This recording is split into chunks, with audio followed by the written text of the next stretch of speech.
Back in Tennessee, Election Day for us isn't until March 1st, but today was the last Saturday for early voting across the state. And as voters look to make their decisions, some are facing a lengthy and even confusing ballot at the voting booth.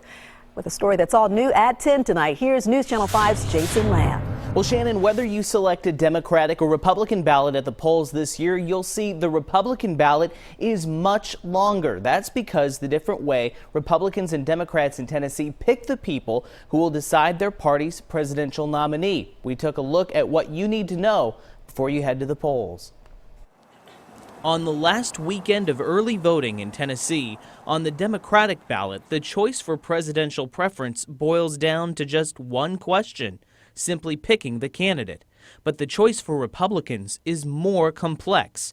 In addition to picking the candidate they want to represent the Republican Party, GOP voters must pick 17 party delegates out of a field of more than 100, a list that goes on for pages. They will go to the Republican National Convention later this year and cast their ballots for 2 rounds of balloting for those individuals running for president. Proudly casts all 58 votes for the man who is more than ready to take on the challenges facing this country, Governor Mitt Romney.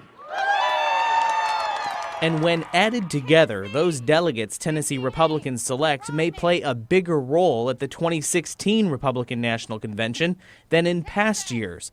That's because of the possibility of a brokered convention where no Republican presidential candidate arrives at the convention with a majority vote to earn the nomination for president. These people become very influential in deciding who would be the Republican nominee. Some of the delegates voters will pick from aren't committed to a particular candidate, but most of the delegates are.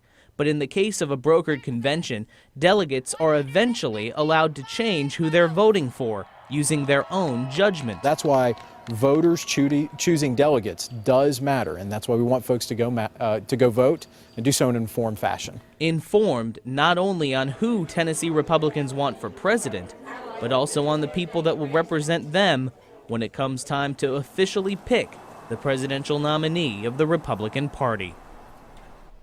Of course, it's not required that you vote for delegates at all. You can simply just vote for the presidential nominee if you want. But again, all those delegates may become much more important this year during the convention than we've seen in quite some time.